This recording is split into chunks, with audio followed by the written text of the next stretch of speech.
हो गए, police control भी हो गए, तब डीसीपी आके सीधा हटा के इनके जो भी है सब सिक्योरिटी वाले पुलिस को हैंड ओवर कर देके डीसीपी जाके हीरो को बोल दिए कि भाई तुम तुरंत निकलना, नहीं तो हम लोग अरेस्ट करना पड़ता, क्योंकि 2 लाश गिर गए बाहर, आप यहाँ पर थिएटर में बैठ के तमाशा किए तो ये कंट्रोल नहीं होने वाले हैं, हम नहीं सुनने वाले हैं, आपको अरेस्ट करके पुलिस स्टेशन लेकर जाना पड़ता, आप तो निकलो। जबरदस्ती से वो हीरो को हमारा डीसीपी वो लॉ एंड ऑर्डर सिचुएशन देखकर उनको बाहर लेकर आए। बाहर गाड़ी में बिठाने के बाद फिर जाते वक्त फिर रूफटॉप निकाल के फिर लोगों को ऐसा कर रहा, तो ये कैसे इंसान है, हम लोग क्या बोलना है सर, मुझे तो समझ में नहीं आ रहा। मैं बाहर ये बोल भी नहीं सकता हूं, अगर कुर्सी में बैठकर खामोश भी नहीं बैठ सकता हूं। तो ऐसे ऐसे इंसान भी आजकल दुनिया में है, फिर भी हम एक सिस्टम से उनको हॉस्पिटल में ट्रीटमेंट उधर सब कोशिश किए, पर वापस जाते वक्त भी वो रोड शो करना जो अकबर साहब ने कहा वो सच है। क्योंकि ये नहीं कहा मैं कि कुछ लोगों का सोशल मीडिया का दीवाने है, कहीं उन्होंने कुछ कहा, कहीं किसी का दोस्त है, कहीं किसी का दोस्त बोल के हम लोग उनको पुलिस केस में लगा रहे। अध्यक्षा ने अकबर साहब आप परमिशन दे तो 2 मिनट मैं तेलुगु में बोलता हूं, क्योंकि ये तेलुगु में नहीं बोले तो सर 2 తారీఖు వాళ్ళు అప్లికేషన్ పెట్టుకుంటే 3 తారీఖు పోలీసులు తిరస్కరించారు, 4 తారీఖు హీరో కానీ హీరోయిన్ కానీ సినిమా ప్రొడ్యూసర్స్ కానీ ఎవరు థియేటర్ రావడానికి వీల్లేదు, ఈ థియేటర్లో మేము సెక్యూరిటీ ఇవ్వలేము, ఈ థియేటర్కు ఉన్నది ఒకటే దారి, ఈ దారిలో ఇంతమంది వేలాది మంది అభిమానులు వచ్చినప్పుడు మేము కంట్రోల్ చేయలేము, వద్దు అని తిరస్కరించారు। తిరస్కరించిన తర్వాత కూడా 4 తారీఖు 9:30 ప్రాంతంలో హీరో రావడం జరిగింది। రావడం కారులో వచ్చి థియేటర్లో పోయి సినిమా తీసి మళ్ళీ కారులో వెళ్ళిపోతే పెద్దగా ఇంత ఇబ్బంది జరుగుతుండేనేమో లేదో నాకు తెలియదు, కానీ ఎక్సోడ్ చౌరస్తా కంటే ముందు నుంచే కారులో రూఫ్ టాప్ ఓపెన్ చేసి రోడ్ షో చేసుకుంటే థియేటర్లో పోవడంతో ఆ చుట్టుముట్టుతున్న 7-8 థియేటర్లలో ఉన్న సినిమా అభిమానులు మొత్తం ఇక్కడికే రావడంతో వేలాది మంది జమ అయ్యారు। ఆ గేట్ ఒక్కసారి హీరో కారు లోపలికి పంపించడానికి ఆ ఉన్న గేటు తెరవడంతో వేలాది మంది ఒక్కటేసారి ఉప్పెనలాకి వచ్చారు। ఆ ఉప్పెనలో చనిపోయిన రేవతి ఆమె కొడుకు భార్య భర్త కూతురు వాళ్ళు అలాగైపోయి కొడుకు తల్లి ఒక పక్కన పోయి ఆ జనాల నుంచి తప్పించుకొని టికెట్ చేసుకొని ఆ తొక్కిసలాటలు హీరోను థియేటర్ లోపలికి తీసుకుపోవాలనుకున్న టైంకి అతను బండి మీద రోడ్ షో చేసి దిగేటప్పటికి వేలాది మంది హీరోను కలవడానికి చొచ్చుకొచ్చారు ముందుకు। అసలు అంటే ఈ రకమైన వాతావరణంలో అతన్ని లోపలికి తీసుకువెళ్లాల్సిన సందర్భంలో అతను ప్రైవేట్ సెక్యూరిటీ ఇవాళ రేపు మనం ఫంక్షన్లలో బౌన్సర్లు అని మనం చూస్తూ ఉన్నాం, 50-60 మంది సరిగ్గా లెక్క తెలియదు, 50-60 అని అంటున్నారు, నెంబర్ 4 ఎక్కువ తక్కువ। ఆ బౌన్సర్లు అందరు మీదికి వచ్చే అందరు అభిమానులను విపరీతంగా అడ్డంగా ఎట్లా పడితే అట్లా తోయడంతో అటు నుంచి అభిమానులు హీరోని చూడాలి కలవాలని ఒకవైపు నుంచి వాళ్ళని హీరో దగ్గరికే రానియొద్దని ఆయన ప్రైవేట్ సెక్యూరిటీ వెనక్కి నెట్టడం వల్ల ఈ తొక్కిసలాటలో హీరో థియేటర్కి వెళ్ళి లోపలికి వెళ్ళి చూసినాక పోలీసులు ఈ మొత్తం క్రౌడ్ని ఈ మొత్తం అక్కడ ఉన్న జమైన జనాలను అందరిని కూడా తీస్తే ఒక తల్లి కొడుకు అక్కడ శవాలుగా పడి ఉన్నారు।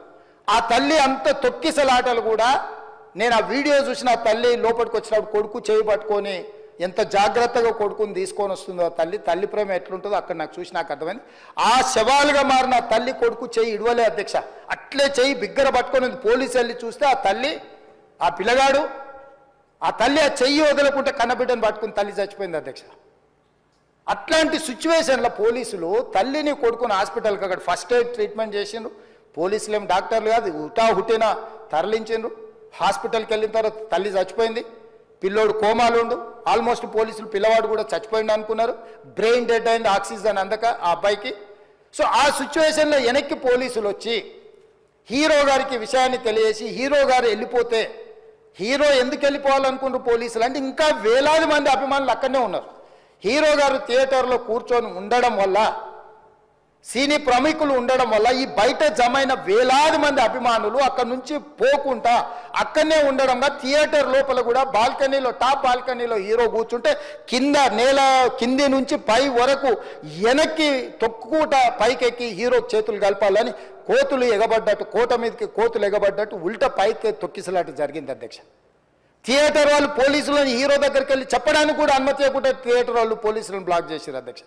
ఎప్పుడైతే హాస్పిటల్లో తల్లి చచ్చిపోయిన పిల్లగాడు కూడా ఆల్మోస్ట్ చావు నోట్లో ఉన్నాడు అని తెలిసి పోలీసులు వచ్చి ఏసీపీ వెళ్ళి చెప్పడానికి పోతే థియేటర్ సిబ్బంది లేదు హీరో దగ్గరికి వెళ్ళడానికే వీలేదని చాలాసేపు పోలీసులను కూడా హీరో దగ్గరికి పోనీయలేదు అధ్యక్ష, వాళ్ళ ప్రైవేట్ వీళ్ళు.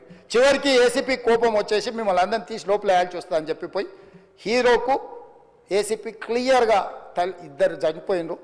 మీరు ఇక్కడ కూర్చుంటే థియేటర్లోనగా థియేటర్ బయట ఉన్న వేలాది మంది ఈ సినీ అభిమానులను మేము కంట్రోల్ చేయలేకపోతున్నాం. ల్యాండ్ ఆర్డరు శాంతి భద్రతలు చేయి దాటిపోయినాయి, మేము లాఠీ చార్జ్ చేయాల్సిన పరిస్థితి ఉంది, మీరు దయచేసి వెళ్ళిపోండి, వచ్చిండ్రు చూసిండ్రు కదా వెళ్ళిపోండి అంటే లేదు నేను సినిమా అయిపోయే వరకు ఇట్లే కూర్చుంటానని పోలీసులతో చెప్పిండని సిటీ కమిషనర్ నాకు చెప్పడం జరిగింది అధ్యక్ష.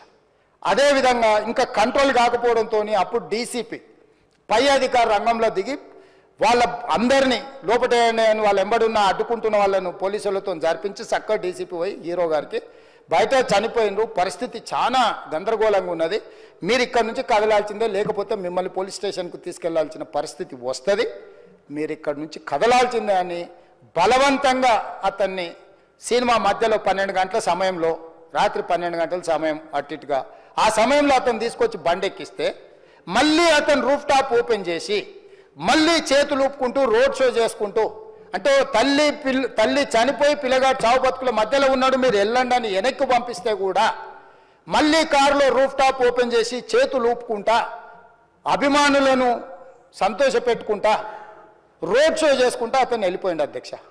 పోలీసులు కేసు చేసిరు, కేసు మీద థియేటర్కి సంబంధించిన కొంతమందిని అరెస్టు చేసిరు, అరెస్టు చేసి 10-11 రోజుల తర్వాత పోలీసు హీరో గారింటికి వెళ్ళిండ్రు. మీరు కూడా కేసులో A11 మీ మీద కేసు ఉందని చెప్పడానికి పోలీసులతో దురుసుగా ప్రవర్తించిండు, మీరు ఆ వీడియోలన్నీ కూడా చూసిండ్రు. ఆ పరిస్థితిలో చట్టాన్ని అమలు చేసే పోలీసులు ఆల్రెడీ ప్రాణాలు పోయినాయి, ఒక నిరుపేద తల్లి చనిపోయింది, కొడుకు చావు బతుకుల మధ్యలో ఉన్నాడు, ఆ రోజు కోర్టుల కేసులు కూడా వస్తున్నాయి, కోర్టుకు కూడా మీరు విచారణలు ఏం చేసిండ్రని కోర్టుకు కూడా పోలీసులు జవాబు చెప్పాల్సిన పరిస్థితి ఉండే అధ్యక్ష. దాంతో మాట్లాడితే వాళ్ళు చాలా బాధ్యతారహితంగా సమాధానాలు ఇచ్చారని మా పోలీస్ సిబ్బంది చెప్తాను. దాంతోనే అతన్ని పోలీస్ స్టేషన్ తీసుకెళ్ళారు అధ్యక్ష. ఇక్కడి వరకు ఒక హీరో ఒక థియేటర్లో జరిగిన సంఘటనలు వీటన్నిటి నేపథ్యంలో పోలీసులు వాళ్ళ విధి నిర్వహణ నిర్వహించారు అధ్యక్ష. ఎప్పుడైతే అతను పోలీస్ స్టేషన్కు తీసుకెళ్ళిరో కొన్ని రాజకీయ పార్టీలు పైశాచికంగా ఎంత నీచంగా నన్ను తిట్టుకుంటా పోస్టులు పెట్టినరంటే అంటే तेलंगाना समाजंलो मलकपेट बलाला साहब के कॉन्स्टिट्यूंसी के वोटर है उन लोग मलकपेट के छोटे नौकरी उसका नौकरी अकबर साहब वो 30,000 नौकरी करता है उसके परिवार में कोई कमाई नहीं है एक एक टिकट 3,000 रुपए में खरीदा वो बच्चा उनका फैन है बोल के उनके परिवार 12,000 रुपए रखकर 4 टिकट खरीद के पिक्चर को गए 30,000 महीने को कमाने वाले నెలకు 30,000 జీతంతో పనిచేసి ఒక ప్రైవేటు చిన్న దాంట్లో ఉద్యోగం చేసుకునే తండ్రి తన కొడుకు ఆయన అభిమానాన్ని కుటుంబము 12,000 రూపాయలు 3,000కు ఒక టికెట్ 12,000 రూపాయలు పెట్టి సినిమా థియేటర్కి వెళ్తే థియేటర్లో చనిపోయిన 11వ రోజు వరకు వీళ్ళు ఎవరు హీరో కానీ ప్రొడ్యూసర్ కానీ ఎవరు కానీ ఆ కుటుంబాన్ని చనిపోయిన కుటుంబాన్ని కానీ హాస్పిటల్లో చావు బతుకుల మధ్యలో ఉన్న పిల్లవాడిని పరామర్శించడానికి కూడా పోలేదు అధ్యక్ష. ఇది ఏ రకమైన మానవత్వం అధ్యక్ష నాకు అర్థం కాలే. ఇలాంటి మానవత్వం లేకుండా వ్యవహరించిన వాళ్ళను పోలీసులు విధి నిర్వహణలో భాగంగా పోలీస్ స్టేషన్కు తీసుకెళ్తే ఒక ఆయన ట్విట్టర్లో పెడతాడు అడ్డగోలుగా 10 ఏళ్ళు మంత్రి చేసి ఉద్యమాలు చేసినామని చెప్పుకునేటోళ్ళు ఉద్యమాల సమయంలో సినిమా షూటింగ్లో జరగొద్దని దాడులు చేసిన వ్యక్తులు ఇవాళ అతను భగవత్ స్వరూపుడు అసలు అతన్ని పోలీసులు ముట్టుకుంటారా? అసలు ఈ రాష్ట్రం ఏమైపోతుంది? రాష్ట్రం ఉంటుందా? ఈ రకంగా రాజకీయ పార్టీలు అధ్యక్ష రాజకీయ పార్టీలు ప్రజాప్రతినిధులుగా చనిపోయిన ప్రాణాల విలువ లేకుండా చావుకు కారణమైన ప్రత్యక్షంగా పరోక్షంగా అయిన వాళ్ళని పోలీస్ స్టేషన్కు విచారించడానికి పిలిస్తే కూడా అది కూడా తప్పుపట్టి ప్రభుత్వాన్ని బద్నాం చేయాలి ముఖ్యమంత్రిని తిట్టాలని ఎంత నీచమైన భాష వాడింది అధ్యక్ష. యూట్యూబ్లలో మీరు చూడండి. నాకేముంటుంది అధ్యక్ష ఏంది ఆ సినిమాకు స్పెషల్ రిలాక్సేషన్స్ ఇచ్చి ఇవాళ సినిమా ఏదైతే వ్యాపారం చేసిందో సినీ పరిశ్రమను ప్రోత్సహించాలని మొదటి వారం అత్యధికంగా సినిమా ధరలతో టికెట్లు అమ్ముకోవడానికి స్పెషల్ షోలు వేసుకోవడానికి బెనిఫిట్ షోలు వేసుకోవడానికి ప్రత్యేకమైన అనుమతులు ఇచ్చింది నా ప్రభుత్వమే కదా, మా ప్రభుత్వమే అధ్యక్ష. సినీ పరిశ్రమను ప్రోత్సహించాలనే మా విధానం. ప్రోత్సహించే క్రమంలో తెలంగాణ ప్రజల ప్రాణాలను తీసుకోమనే, ప్రాణాలు తీసుకుంటే కూడా వాళ్ళని ఏమనొద్దు అని అంటే మీరు లా చేయండి అధ్యక్ష. మరి స్టేట్కు లా అథారిటీ ఉందో లేదో నాకు తెలియదు, కానీ star, film star, super stars or political stars is having some special privilege. If they murdered anyone also we need not to prosecute or otherwise we need not to book any case against these personalities అని మనం మీరు చట్టం చేస్తా అంటే సినీ ప్రముఖులకు కానీ రాజకీయ ప్రముఖులకు కానీ స్టార్లని ఫీల్ అయ్యే వాళ్ళ పట్ల ప్రత్యేకమైన చట్టం ఉంటుంది. వాళ్ళ మీద కేసులు పెట్టొద్దని మీరు ఏమైనా చట్టం చేస్తే ఆ చట్టం అమలు చేస్తాం అధ్యక్ష.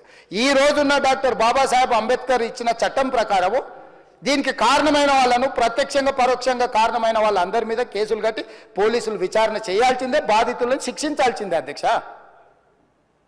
సో ఈరోజు ఆ కుటుంబాన్ని ఆదుకోవడానికి ఈరోజు కూడా ఆర్థికపరమైన విషయాల్లో కానీ దీంట్లో కానీ వాళ్ళు ఎవరు పెద్దగా ఆసక్తి, కనీసం సినిమా వాళ్ళు ఒక్కరోజు అతను పొయ్యి వస్తే సినీ ప్రముఖులందరూ అతని ఇంటికి వెళ్ళి అతనికి మొత్తం ఏదో కాళ్ళు చేతులు యాక్సిడెంట్లో పోయినట్టు కన్నీళ్లు గారుస్తారు. ఈ సినీ ప్రముఖులు ఒక్కరైనా హాస్పిటల్ పోయినరా అధ్యక్ష? నేను సూటిగా తమ ద్వారా సినీ ప్రముఖులను నేను అడుగుతున్నా అధ్యక్ష. తల్లి చనిపోయి 9 సంవత్సరాల పిల్లగాడు బ్రెయిన్ డెడ్ అయ్యి ఆక్సిజన్ అందక 20 రోజుల నుంచి హాస్పిటల్లో కోమాలో ఉంటే ఈ సినీ ప్రముఖులు ఒక్క రోజు కోసం పోలీస్ స్టేషన్ పోయిన ఇంటికాడ క్యూ కట్టి ప్రభుత్వాన్ని తిడుతున్నారు, నన్ను తిడుతున్నారు, అతన్ని పరామర్శిస్తున్నారు. ఏమైంది అధ్యక్ష? అతను కాలు పోయిందా, కన్ను పోయిందా, చేయి పోయిందా, ఏమైనా కిడ్నీలు దెబ్బతిన్నా, ఏమైంది? అతన్ని ఇంతమంది సినీ ప్రముఖులు పరామర్శించారు, కలిసిండ్రు, అభినందించారు. కానీ ఆ పిల్లగాన్ని కనీసం అన్న పరామర్శించడానికి సినీ ప్రముఖులు ముందుకు రాలేదంటే cinema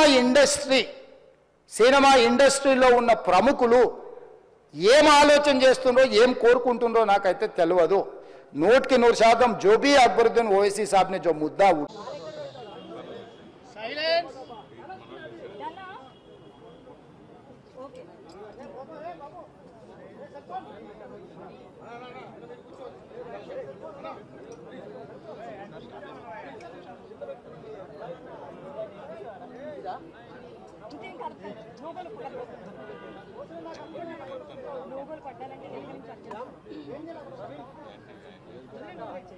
firstly press meet start చేయక ముందు మీ అందరికీ సారీ. అందరికీ సారీ అండి ఫస్ట్ వెయిట్ చేయించినందుకు. ప్లీజ్, ఎందుకంటే నాకు కొంచెం ఎమోషనల్ అర్థం చేసుకోండి. It took me some time, ఎందుకంటే I need to centre myself. ఎందుకంటే నేను మాట్లాడి కొంచెం జాగ్రత్తగా మాట్లాడాలి కాబట్టి నాకు కొంచెం 5-10 minutes ఎక్స్ట్రా పట్టింది. మిమ్మల్ని అంతా వెయిట్ చేయించినందుకు సారీ. ప్లీజ్ ఈ ఒక్కసారి మాత్రం నన్ను ఎమోషనల్ అర్థం చేసుకోండి అంతే. No this is not a press meet, this is just for you guys. ఇది ఓన్లీ ఇక్కడ nothing. I just first like to say sorry for being a little late. It took me some time to center myself. So first thank you for all the press for coming here and supporting us. I wanted to say I'm a little late, sorry for that. It took me some time to center myself because it's extremely important what I say and I don't want to lose one word here there. So it took me some time. Thank you for your patience, thank you for your kind love. Thank you. Okay, we can start with the press meet. Firstly, andarki namaskaram.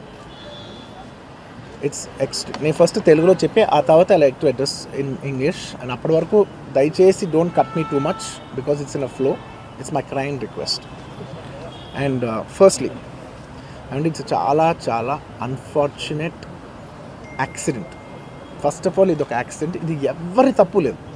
అందరూ వాళ్ళ best ఇంట్రెస్ట్తో చేశారు. ఇక్కడ ఉన్న involve అయిన ప్రతి party, అది every department వాళ్ళు అందరూ, ఎవ్రీ సెక్షన్ నుంచి ఉన్న వాళ్ళు అందరూ we all came here with a good intention that అందరికీ సేఫ్టీగా ఒక సినిమా అందరూ ఒక పాజిటివ్ ఇంటెన్షన్తో చేసినా కూడా ఇది ఒక జరిగిన ఒక యాక్సిడెంట్. ఇది ప్యూర్లీ ఒక accident. First I want to tell that. And ఈ యాక్సిడెంట్ జరిగినందుకు my first this thing is for the family. వాళ్ళ ఫ్యామిలీకి, వాళ్ళ బాధపడుతున్న తండ్రి గారికి, ఇలా ఒక రేవతి గారికి అయ్యి శ్రీతేజ నాకు అబ్బాయి అలాగ ఉంటే హాస్పిటల్లో I wishing him speedy recovery. అవునండి, అవునా? ఓకే, అవునా సారీ. ఓకే, ఫస్ట్లీ నేను తెలుగులో చెప్పిన తర్వాత ఇంగ్లీష్లో చెప్తాను. అండ్ దయచేసి మాట్లాడేటప్పుడు మాత్రం కొంచెం కౌంటర్స్ లేకుండా, కొంచెం డిస్ట్రాక్ట్ చేయకుండా, ఫ్లో డిస్టర్బ్ చేయకుండా ఉంటారా please. That's my only request. It's a very unfortunate incident అండి. It's an accident. ఇది ఎవరి తప్పు కాదు. ఇది ప్యూర్లీ ఒక యాక్సిడెంట్. అందరూ పాజిటివ్ ఇంటెన్షన్తో పోలీస్ కూడా ప్రొటెక్షన్ ఇవ్వాలని, నేను కూడా మంచి సినిమా అందివ్వాలని, లేకపోతే చేసే అందరు థియేటర్స్ కూడా జనాల్ని సేఫ్గా చూసుకోవాలని అందరూ ఒక మంచి ఇంటెన్షన్తో చేసినా కూడా ఒక ప్యూర్లీ ఒక యాక్సిడెంట్, ఇది ఒక హ్యూమన్ యాక్సిడెంట్, ఇది ఎవరి కంట్రోల్లో లేదు. ఫస్ట్లీ అది అందరికి చెప్దాం అనుకున్నాను. And my first condolences to the family. నా ఫ్యామిలీకి నిజంగా జరిగింది చాలా చాలా చాలా అన్ఫార్చునేట్. ఎందుకంటే నేను చాలా బాధపడతాను అలాంటి విషయాలు. ఎందుకంటే నేను ఎస్పెషల్లీ యాజ్ అ ఫిల్మ్ పర్సన్గా నా లైఫ్ అంబిషనే థియేటర్కి వచ్చిన జనాల్ని ఎంటర్టైన్ చేద్దామని. అరే మీరు మిమ్మల్ని థియేటర్కి వస్తే మిమ్మల్ని అందరూ నవ్వుతూ పంపించాలనే నా ఇంటెన్షన్. అబ్బా, మీ మనసుల్ని గెలిచి పంపించాలని అనుకునే మనిషిని అలాంటి థియేటర్లో అలాంటి థియేటర్లో టెంపుల్ లాంటిది, అలాంటి థియేటర్లో ఒక యాక్సిడెంట్ అయిందంటే నాకంటే బాధపడేవాడు ఉంటాడా ఎవరైనా? నాకు నిజంగా బాధగా ఉంది. So condolences to the family. I really wish good I'm having a few hourly updates about what's happening with the kid. ఆ అబ్బాయి శ్రీతేజ్కి ఎవ్రీ ఫ్యూ అవర్స్కి ఏమవుతుంది అప్డేట్లో ఉన్నాను. గుడ్ థింగ్ ఏంటంటే తను బాగున్నాడు, లైట్ కదులుతున్నాడు, he's progressing. This good thing that's are happening. ఇన్ని మిస్హ్యాప్స్లో అదొక్కటి ఆనందపడగలిగిన విషయం. అండ్ మెయిన్ రీజన్ ఇవాళ ఈ ప్రెస్ మీట్ పెట్టడానికి మెయిన్ రీజన్ అంటే, ప్లీజ్ నేను ఎవరిని బ్లేమ్ చేయట్లేదు. Please understand, there is a lot of misinformation, there is a lot of false allegation, wrong అంటే మిస్కమ్యూనికేషన్ వల్ల కూడా చాలాసార్లు జరుగుద్ది. So I just want to tell, I don't want to blame any department or any particular political leader or the government. In fact, government though we are very very happy because maku theatre special prices ichcharani, we are actually very happy with them. So idi A individual ki sambandhinchina vishayam kaadu. I just want to address everybody that there is a lot of misinformation. నేను ఇలా behave చేశాను, నేను అలా అన్నాను, నేను ఇలా చేశాను అనేది wrong allegations పడేసరికి I'm feeling extremely, how do you say, అంతే extreme. It's humiliating and character assassination. నేను 20 ఏళ్ళుగా నేను ఎప్పుడు ఇలాంటి ఇష్యూలో 20 ఏళ్ళుగా నన్ను చూస్తున్నారు కదా, నేను ఎప్పుడైనా ఇలా చేస్తానా, ఇలా అంటానా, ఇలా మాట్లాడగలనా?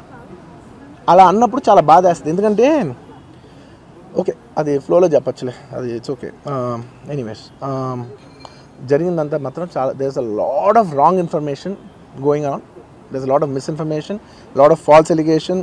ఎస్పెషలీ నా క్యారెక్టర్ అసాసినేషన్ చేసేసరికి, సార్ నేను సినిమా చాలా పెద్ద సక్సెస్ అయ్యి ఉండి ఆ సక్సెస్ అంతా పక్కన పడేసి మొత్తం గత 15 రోజులుగా నేను ఇక్కడే కూర్చుని అన్ని ఫంక్షన్స్, అన్ని ప్రోగ్రామ్స్, అన్ని సెలబ్రేషన్స్ అన్ని మ్యాక్సిమం క్యాన్సిల్ చేసేసుకుని, పబ్లిక్ ఫంక్షన్స్ అన్ని పెడదాం ఉన్నాయి, అన్ని క్యాన్సిల్ చేసుకుని ఒక్కడనే ఇక్కడ కూర్చుని, అరే ఇలాంటి టైం ఎలా ఉండేది, నేను ఎలా ఉండాల్సిన టైం ఇలా అయిపోయింది ఏంటి, నేను ఒక్కడనే కూర్చుని 15 రోజులు ఇంట్లో ఎక్కడికి వెళ్ళబోతున్నా, నా ఆఫీస్కి వెళ్ళబోతున్నా, నేను సొంతగా సినిమా తీసా.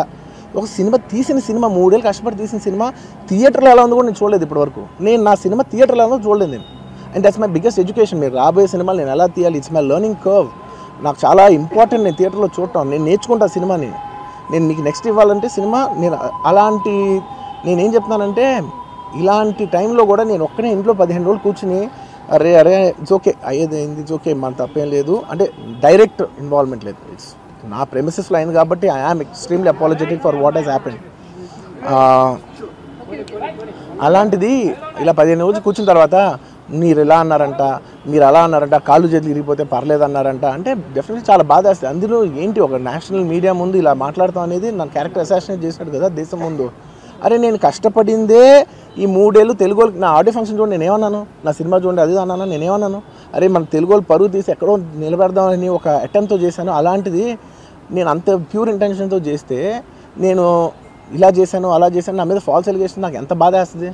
This is personally I mean to nobody, I respect everybody. నేను అసలు ఇదేం పర్సనల్ అటాక్ కాదు, ఏమీ కాదు. నేను జస్ట్ నా గురించి ఫామ్ అవుతున్న ఇన్ఫర్మేషన్ పీపుల్కి చెప్దామని, దట్ ఇలా జరుగుతుంది, ఇది నిజం కాదు, దయచేసి అర్థం చేసుకోని చెప్పడానికి. అండ్ ఒక సిరీస్ ఆఫ్ ఈవెంట్స్లా చెప్తాను జరిగిన విషయం.